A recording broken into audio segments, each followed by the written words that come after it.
That is the question. So a question is put to get the answer.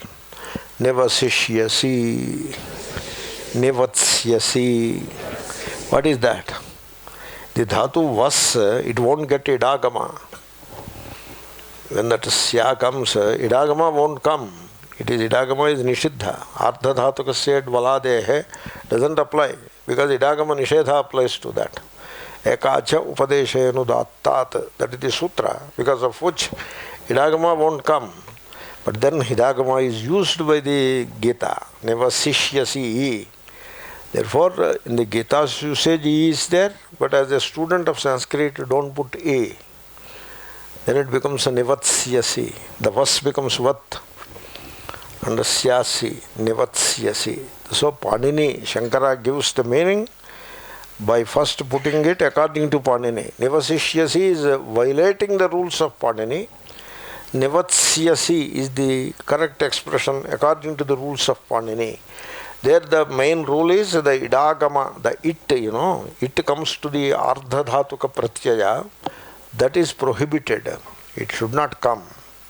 Therefore, he removes that E. In the Gita, it is Chandasa Prayoga or Vaidika Prayoga or even Arsha Prayoga. The Rishi doesn't follow Vyakaranam, but we follow. So, Nivatsyasi. That is the meaning of Nivatsyasi. Then he explains it further.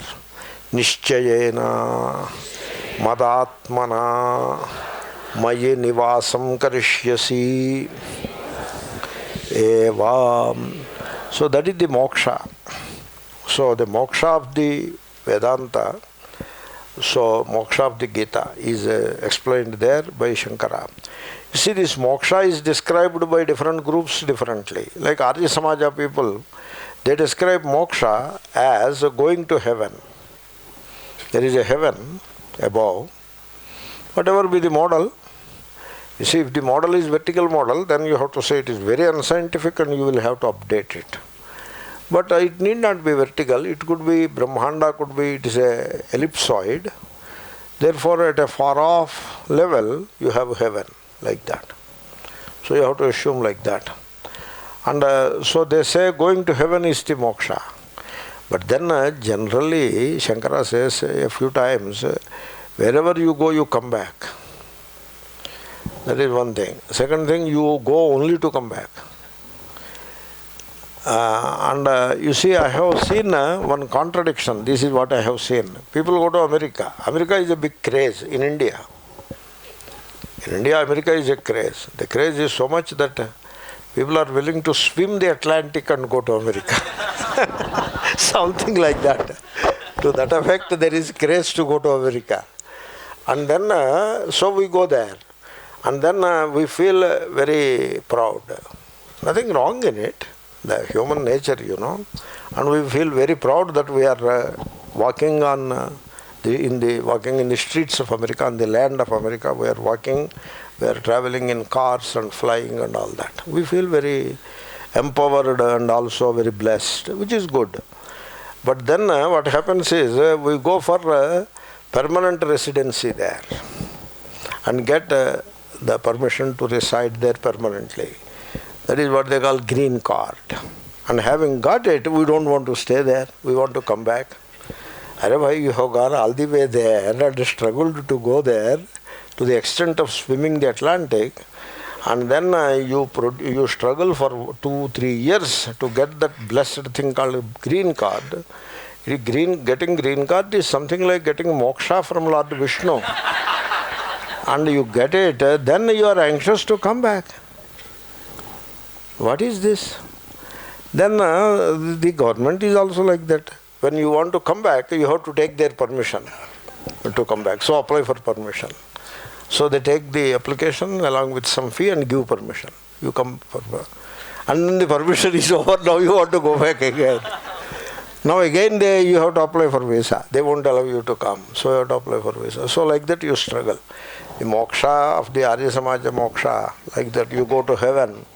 It will be aisa hi hota hai, going and coming and going. That moksha. Then Vaishnavas have a moksha, going to Vaikuntha. But then Vishnu himself comes down. So he also comes down. For example, he has come down some 300 years back and he is living in Tirumala in Andhra Pradesh with a specific address. Only 300 years back or 500 years back he has come down. When Vishnu himself comes down, what will you do there? You will have to come down too. So this is Vaishnava Mukti. Then Shaiva Mukti. Shaiva Mukti is also like that. Vaishnava Mukti is like that. Shaiva Mukti cannot be superior to Vaishnava. Vaishnava is always superior. Shaiva is a bit second fiddle. Therefore it will be like that only. And our friends, including our big acharyas, they tell stories that Shankara went and came back. You see that? These people, they don't think, they have completely mortgaged the faculty of thinking. They just gave it up and spin stories and spread among the gullible and credulous devotees. What a misfortune. How deeply they take this misinformation. So they spread such stories. And then add a few things to the stories which are not so nice things to say also. Like Shankara went to Kailas and while coming he pulled a book and brought. You should not do that. You should not do that. Suppose you go to somebody's house for bhiksha, you just without his knowledge you pull a book from the bookstore and bring it. You should not do that. And Shankara was doing it. And then Nandi caught it. He was caught in this act. And so Nandi gives a chase. What Shankara would have done, I am sorry, he should have returned. And so he runs with it and Nandi gives a chase and Nandi pulls it and so half goes to Nandi and half comes to... Are sharam hona chahiye aisa stories to tell such stories. You should not tell such preposterous stories and spread them as if you are doing a great service to Shankaracharya. That doesn't keep Shankara in any glory. So these stories are utterly meaningless. And so there are stories which are valuable. In the satsanga I was saying there are myths which are useful, like Santa Claus myth, that is what one asked. It is a good myth. Like that we have plenty of myths. If Christianity has 10 myths, we have 1,000 myths. We are rich in mythology, Indian culture, Greek culture. Greek and Indian, they are highly rich in mythology. Therefore we have beautiful myths. We have to enjoy those myths. You need not create such silly stories. So, therefore, the Vedanta Mukti is being described by Shankara in this expression. That is the Vedanta Mukti. Vedanta Mukti is your eternal essential nature. That is what you are eternally, timelessly. You are that truth, timelessly. And therefore, you need not acquire it, you need not accomplish it, you need not create it, only you have to know it. Therefore, Jnanagamya, it is Svatasiddha, means without effort, it is already accomplished. You need not get it. Therefore, no effort has any role in it. Only Jnanam. Why Jnanam? Because it is already there with you. Mukti is like this, I tell you. One day I was searching for my glasses. Searching everywhere. Really, where are my glasses? Where are my glasses? I was alone searching. A student came and asked, Swamiji, what are you searching so desperately? You are searching, shall I help you? Yes, please help me. I have misplaced my glasses. Swamiji, I know where they are. Okay, tell me where they are. Swamiji, put your hands like this. These are my glasses. That is the mukti. Mukti is like that. Therefore, you have to know it, that's all. That's why Shankara says, Nishchayena, that Vasishyasi, ni is there, therefore Nishchayena, Mayi Nivasam Karishyasya. When the intellect, the mind becomes broad and sensitive, it becomes a link between the matter and the spirit. That means, you see, a crude mind, a raw and crude, undeveloped mind will move into the world, into the physical world. It doesn't move in the other direction. That's why it projects a world and gets caught in it. That is the crude, ignorant mind.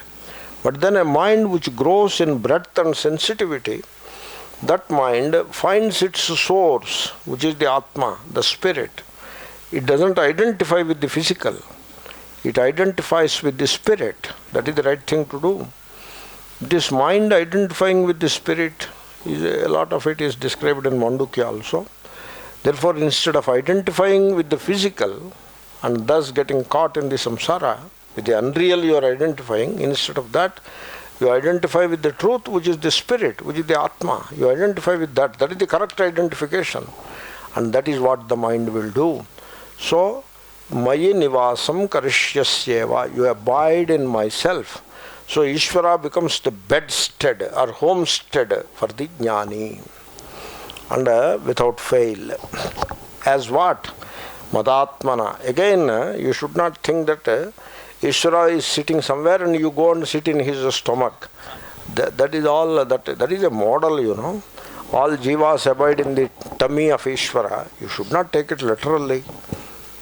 Because if all of us go and sit inside the tummy of Vishnu, then we will be very uncomfortable and Vishnu will be certainly uncomfortable.